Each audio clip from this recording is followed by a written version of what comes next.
You've arrived at the perfect place for peace of mind. Here, our stories are crafted to melt away stress, calm your thoughts, and gently ease the weight of sleepless nights.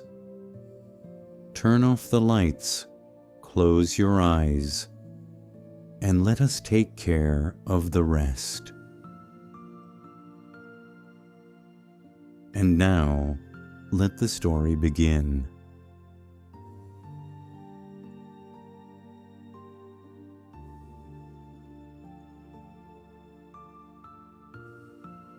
In a forgotten village, nestled in a cradle of rugged mountains and sweeping valleys, where the wind carried whispers of ancient tales through gnarled pines, lived a young man named Elias with his ailing father in a crumbling mud brick hut.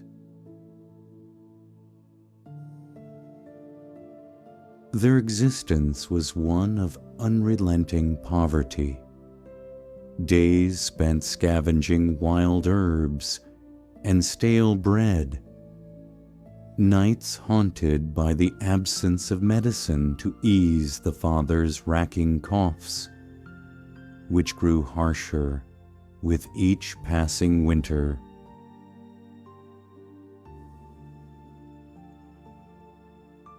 The villagers, bound by their insular traditions, viewed Elias and his father, outsiders from a distant land, with cold disdain. They offered no work, no kindness, as if poverty and foreignness were stains that marked them as unworthy.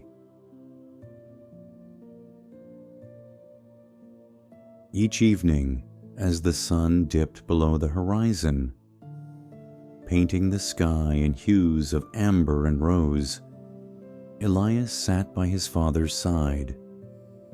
He smoothed the old man's fevered brow with calloused fingers, hiding his tears in the dim flicker of a single oil lamp. He spoke of hope, of fields blooming with promise, of laughter replacing pain, though his heart trembled with doubt. His father's frail frame, shaken by coughs that echoed like thunder in the small hut, was a constant reminder of their fragile existence. Yet Elias clung to a stubborn spark, a belief that kindness, like a seed buried in hard earth, could one day blossom. One bitter morning, as frost clung to the hut's walls like a shroud, Elias awoke to his father's labored breathing, each cough a jagged wound to his heart. The old man's eyes, clouded with pain, seemed to plead for relief beyond what Elias could offer. In that moment, despair gave way to resolve. He could no longer watch his father fade, tethered to a life of suffering. He decided to leave the village, to seek a path to save him. But the thought of abandoning his only family tore at his soul. How could he leave his father alone? How could he face the vast unknown with nothing but his will? After hours of pacing, his shadow dancing on the mud walls, Elias sought out their neighbor Thomas. a poor man whose heart was rich with compassion, living in a hut as humble as their own. "Please," Elias said, his voice cracking with urgency, "I have nothing to give now, but I'll work and send money. Just care for him, I beg you." Thomas, his weathered face softening, placed a hand on Elias's shoulder.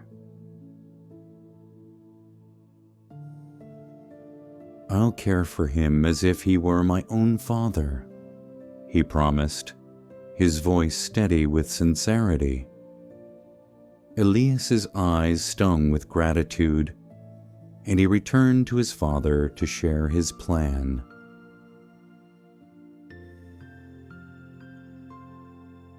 The old man, propped against a threadbare blanket, listened in silence, tears tracing paths down his sunken cheeks. "Go, my son," he whispered, his voice faint but resolute. "May the heavens carve a path for you." Those words, fragile as a dying ember, ignited a fire in Elias's heart, marking the beginning of an odyssey that would test his courage and reshape his destiny. In a scene heavy with emotion, Elias knelt beside his father, their hands clasped tightly. The old man's trembling fingers pressed a small, worn amulet into Elias's palm, a simple, carved stone, a relic of their lost homeland. "Keep this close," his father murmured. "It carries our story." Elias nodded, his throat tight, and stepped into the dawn, his bare feet crunching against the frosted earth.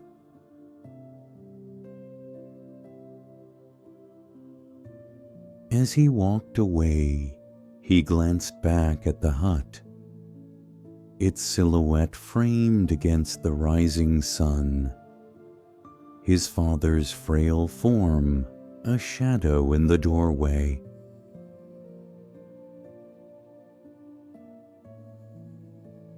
Tears blurred his vision, but he turned forward, the weight of responsibility anchoring his steps.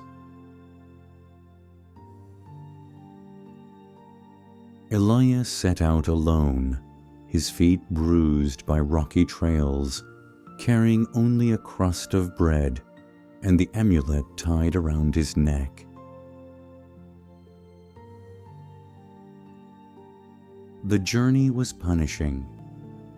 Days of trudging through dust-choked paths, the sun searing his back like a relentless judge. Nights spent shivering beneath a sky studded with stars that seemed to watch him with cold indifference.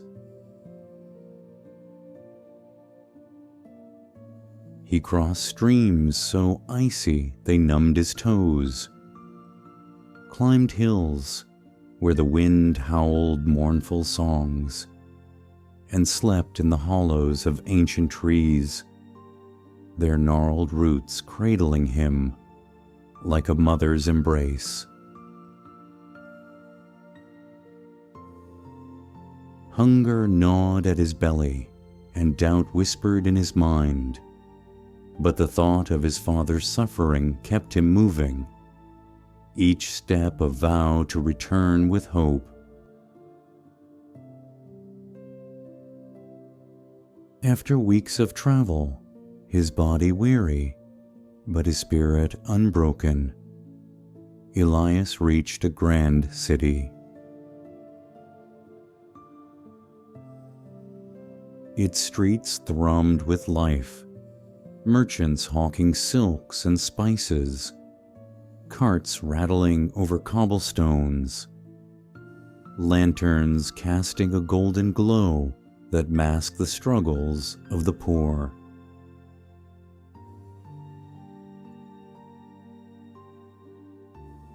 The city was a tapestry of sound and color, both dazzling and daunting. Elias wandered the market, his eyes wide with wonder, his stomach tight with hunger. He knocked on every door, asked at every stall, seeking work. But his tattered tunic and dirt-streaked face drew only scorn. "No place for beggars." A baker snapped, "Move along." A blacksmith growled.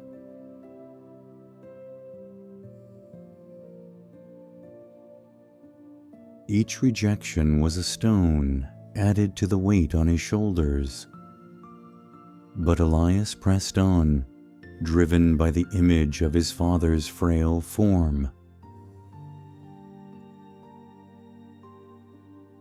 One evening, as despair threatened to overwhelm him, Elias sank beneath a gnarled olive tree at the market's edge, its twisted branches offering a fleeting refuge. He buried his face in his hands, tears falling silently as he thought of his father, alone in their cold hut, waiting for a salvation Elias feared he could not deliver. "Why is the world so cruel?" he whispered to himself, his voice lost in the bustle of the market. "All I want is honest work to save him."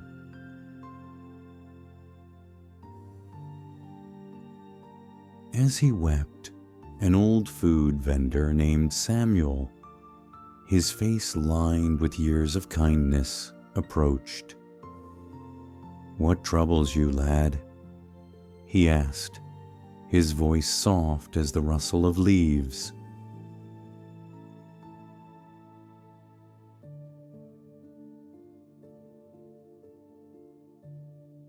Elias poured out his story.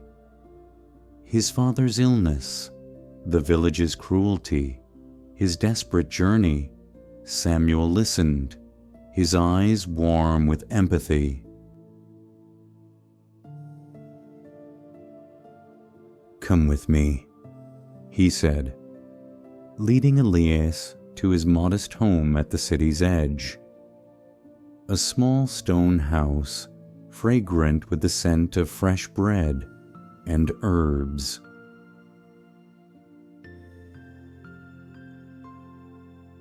There, Samuel offered Elias a basin of warm water, its steam rising like a promise of renewal.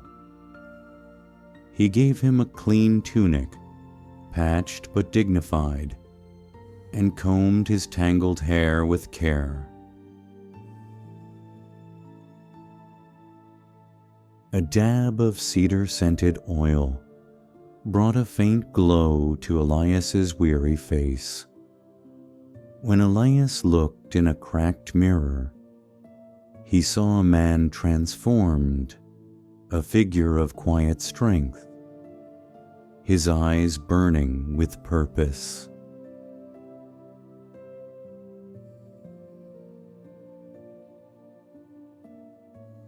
"You're more than you seem," Samuel said, clapping him on the shoulder. "Go show them what you're made of."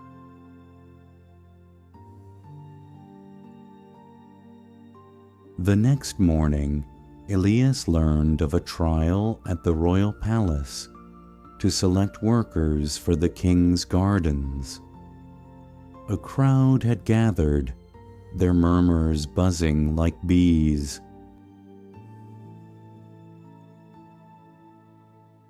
Elias approached a man standing alone and asked, "What are they waiting for?" The man, his face weathered by years in the sun, replied, "The king's guards are holding a test for work in the royal gardens." But the conditions are strict. Strength, height, cleanliness, and a fine appearance. Elias glanced at his reflection in a nearby fountain. His clean tunic, his neat hair, and felt a flicker of hope.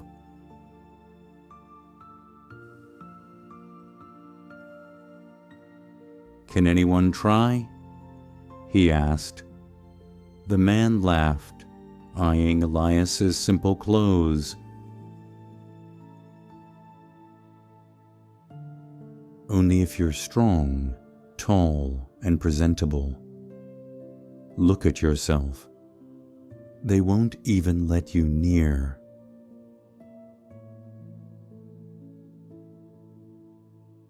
Elias's heart sank, but Samuel's words echoed in his mind.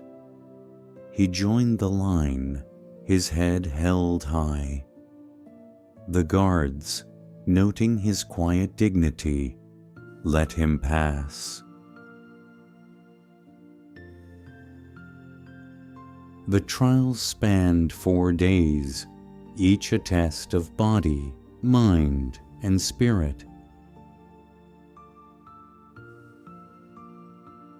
On the first day, the challenge was physical. Clear a neglected garden of weeds and debris in a single day. Elias worked tirelessly, his muscles aching, sweat stinging his eyes.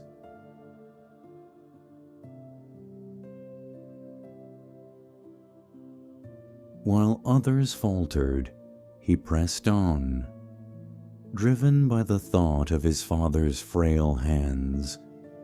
By dusk, he stood alone, the garden cleared, his hands blistered, but his resolve unbroken.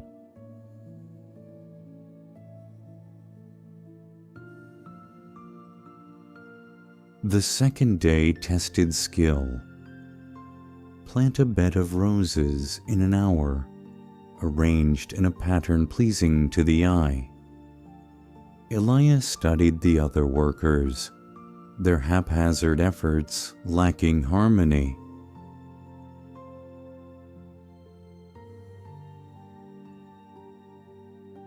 Drawing on memories of his village's wildflower fields, he created a simple geometric design, the roses spiraling like a constellation.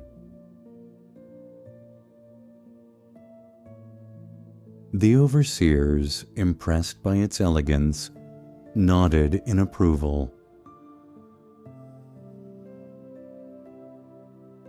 The third day demanded patience and teamwork. Clean a stagnant pond choked with algae, working in groups.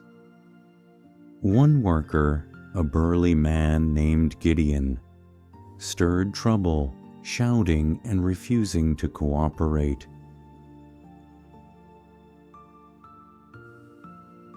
The group teetered on chaos, but Elias stepped forward, his voice calm but firm.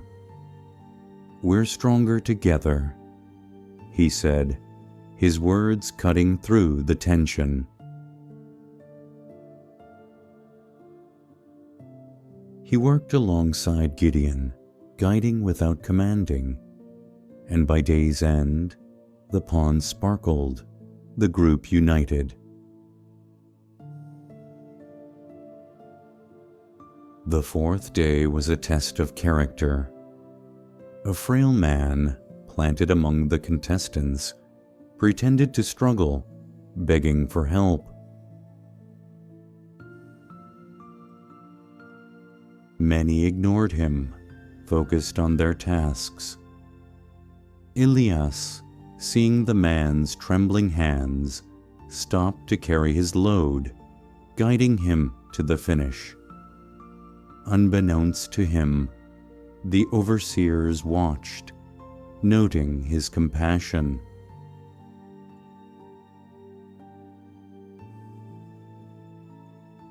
To his disbelief, Elias was chosen, assigned to tend the palace gardens, a realm of exotic trees and rare blossoms, where the air hummed with enchantment. He stood before the sprawling grounds, their beauty overwhelming. Towering oaks cast dappled shadows, jasmine bloomed under moonlight, and lilies glowed like stars. Elias felt a surge of purpose. This was his chance to save his father. He sent every coin he earned to Thomas, trusting his neighbor to buy medicine and food. At night, in the dim servants' quarters, he clutched the amulet, whispering prayers for his father's recovery. The king's daughter, Princess Clara, was a vision of grace, her golden hair catching the sunlight like a halo. But her heart was cloaked in pride. She glided through the gardens, her gaze passing over the servants, as if they were invisible. Yet Elias stood apart. He didn't bow his head or shrink under her scrutiny. He tended the roses with a tenderness that seemed to breathe life into them, whispering to the blooms as if they could hear, his laughter a soft melody in the morning air. From her chamber window, Clara watched, intrigued by his quiet strength, his refusal to be diminished.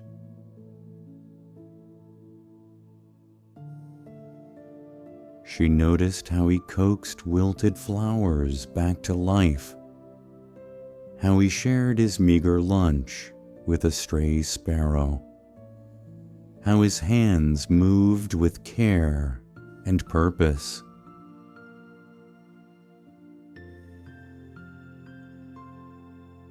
Slowly, her icy demeanor began to thaw, though she hid her growing admiration behind a mask of indifference.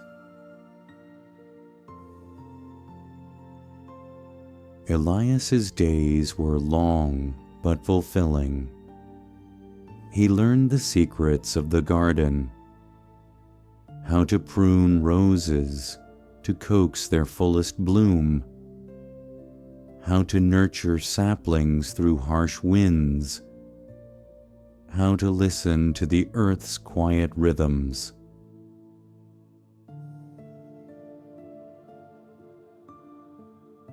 Each task was a step toward his goal. Each coin sent home a lifeline for his father. He worked from dawn to dusk, his hands stained with soil, his heart alight with hope.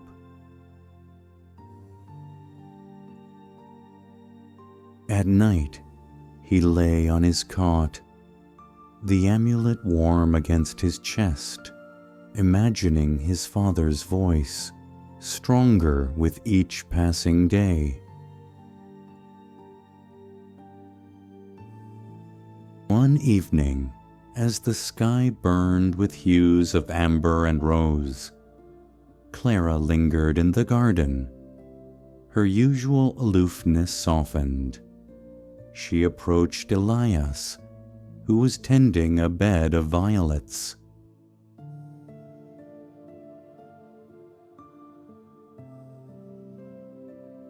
you treat these plants like they're alive," she said, her voice tinged with curiosity. Elias looked up, meeting her gaze without flinching.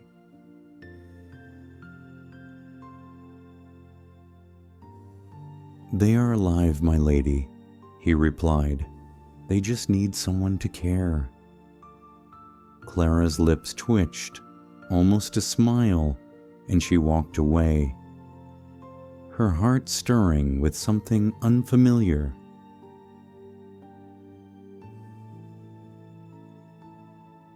Weeks turned to months, and Clara's visits grew frequent.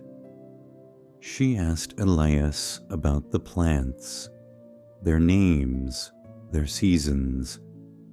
Her questions tentative at first, then warm with genuine interest.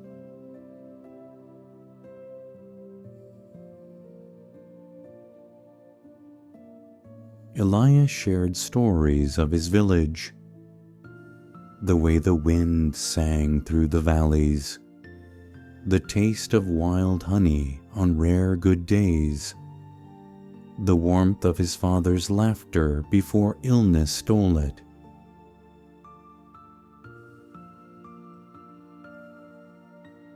Clara, in turn, spoke of her childhood, of lonely hours in a palace that felt like a gilded cage, of a mother lost to fever when she was young.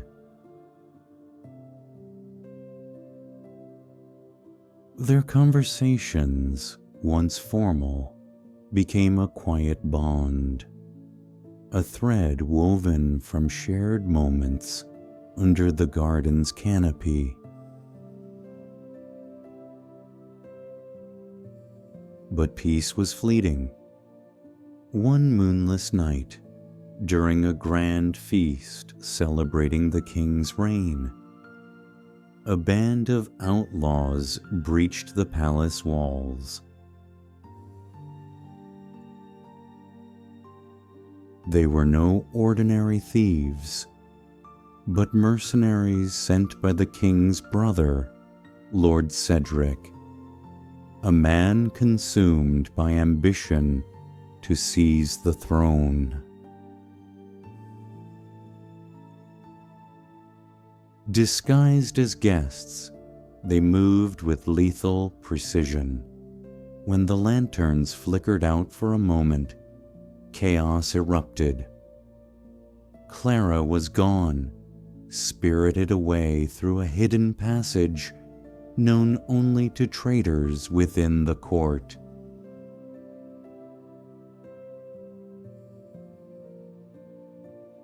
The palace descended into panic. The king's guards, outnumbered and outmaneuvered, hesitated to pursue the outlaws, known for their ruthlessness.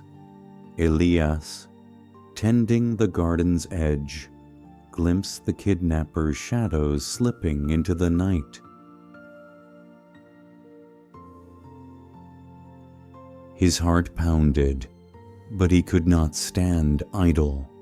Like a panther, he followed, moving silently through the palace grounds, his senses sharpened by desperation. He tracked them through thorn-choked forests, across rivers swollen with rain, his bare feet bleeding, his body aching. For a full day and night he trailed them, surviving on berries and sheer will, the amulet around his neck a talisman of his promise to his father, and now to Clara.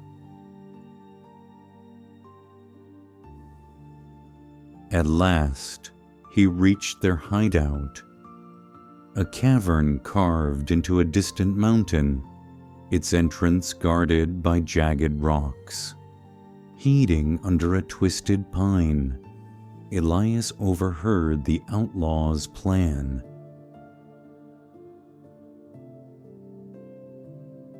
"We wait for Cedric at dawn." One growled, "He'll decide her fate." Elias's blood ran cold.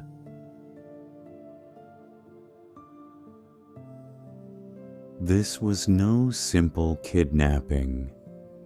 It was a plot to destabilize the kingdom. He waited until night deepened, the guards' vigilance dulled by exhaustion.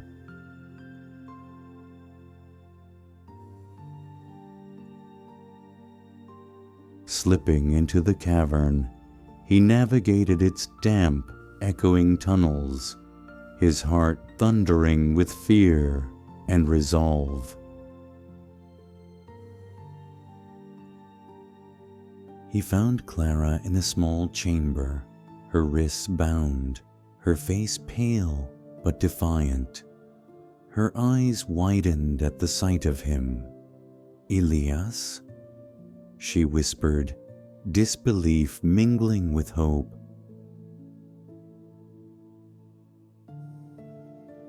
"What are you doing here?" He knelt beside her, his voice steady despite the danger. "I am here to save you, my lady."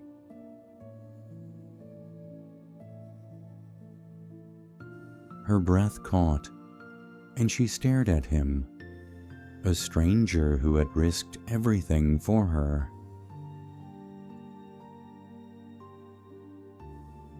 "Why?" she asked, her voice trembling. Elias met her gaze, his eyes fierce with conviction. "I was raised to believe that strength is for doing good, no matter the cost."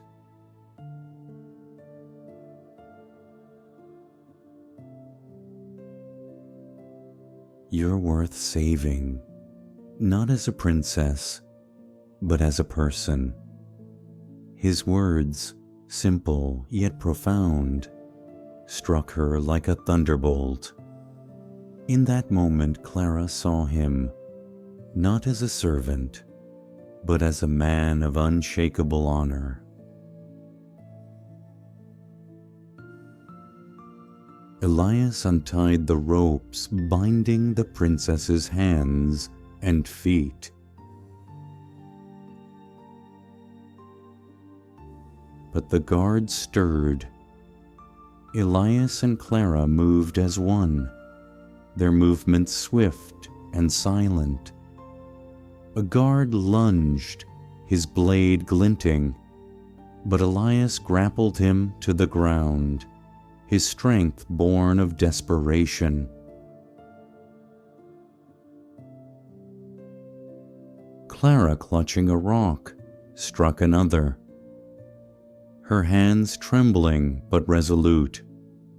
Together, they fought their way out, outwitting the remaining guards and fleeing into the forest. The journey back was perilous, the outlaws' shouts echoing behind them. Elias guided Clara through hidden paths, his knowledge of the land their only advantage.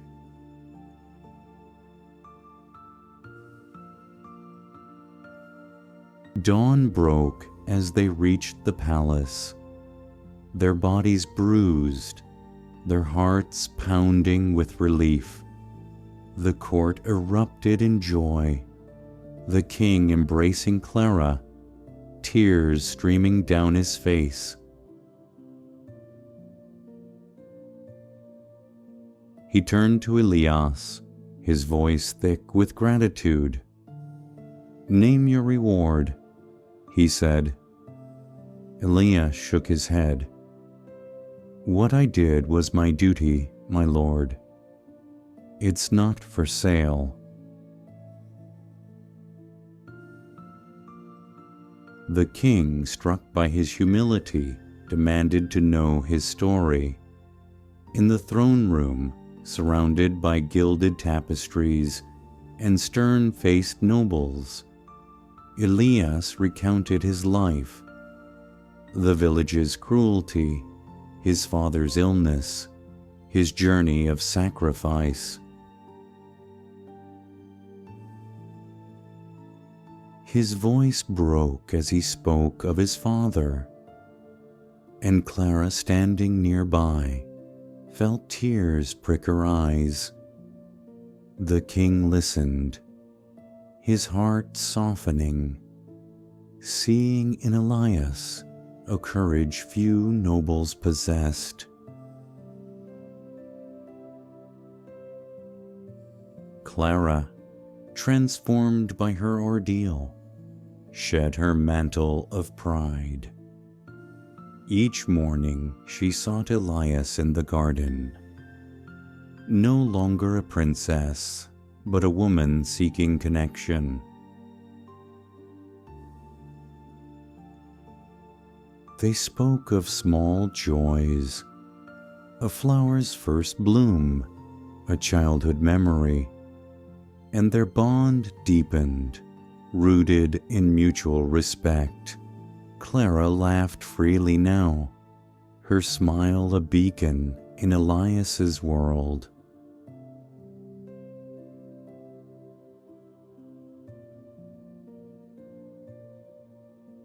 He found himself drawn to her, not as a princess, but as the woman who saw him when others turned away. One warm evening, as fireflies danced in the twilight, Clara approached Elias, her voice hesitant.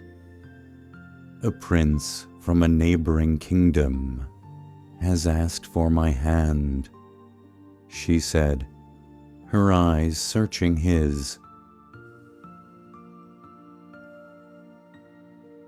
Elias's heart twisted, but he replied softly, "He's your equal, Clara, a man of your world." Her face fell, and she turned away, tears glistening in her eyes, her heart breaking at the thought that he might not feel the same.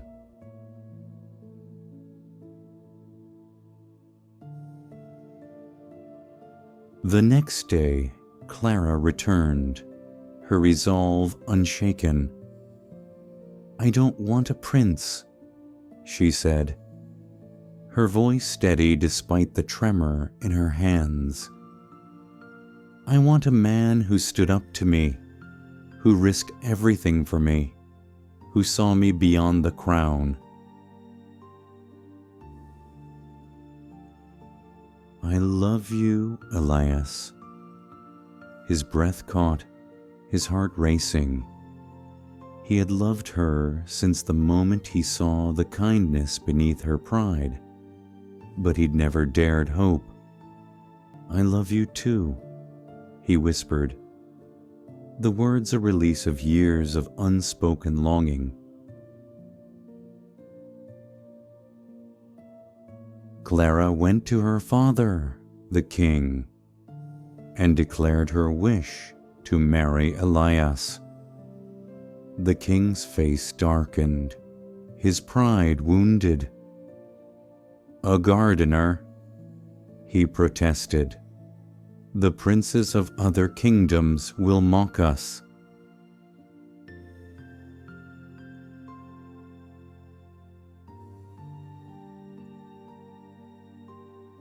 But Clara stood firm, her voice unwavering. "He saved me, Father. He sees me, not the crown. I want to build my life with him." The king summoned Elias, demanding his story once more.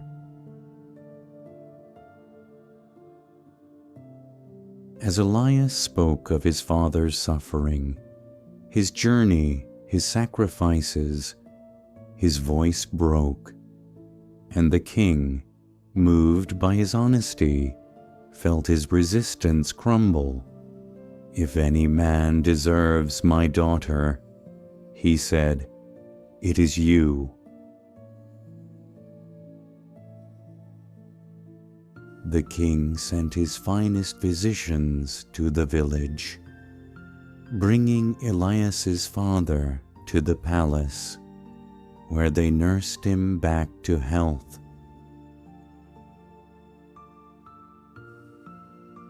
His coughs faded, his eyes regained their spark, and he walked the palace grounds, marveling at the gardens his son had tended. On the day of the wedding, he sat among the guests, his hands trembling with pride, tears streaming down his face. From a mud hut to a golden palace, he whispered, "This is my son." The wedding was a celebration of love and renewal, the palace gardens blooming brighter than ever, as if the flowers themselves rejoiced. Under a sky ablaze with stars, Elias and Clara stood hand in hand, their eyes locked in a silent vow. The kingdom gathered under swaying lanterns, their light dancing like fireflies, the air filled with music and laughter. The villagers, once cold to Elias, now sang his praises, their hearts warmed by his courage and humility. Clara, radiant in a simple gown, was no longer a princess, but a woman who had found her equal in a man who saw her soul. Their love was not just a union, but a rebirth, a testament to a journey from hardship to hope, from loneliness to love. The palace, once a place of cold splendor, felt alive with warmth, its halls echoing with the promise of a better tomorrow.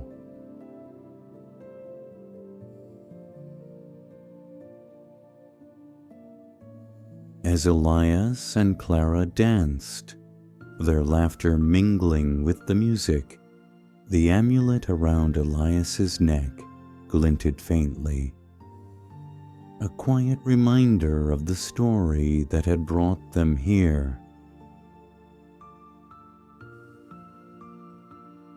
Beneath the earth, in the village they'd left behind, the memory of their struggles lingered, a testament to their resilience. Elias and Clara carried no mystical relics, only the strength of their hearts and the love forged through shared trials. As the kingdom cheered, a gentle breeze swept through the gardens, carrying the scent of jasmine and the whisper of a truth. Those who sow kindness will reap it, even after the longest night.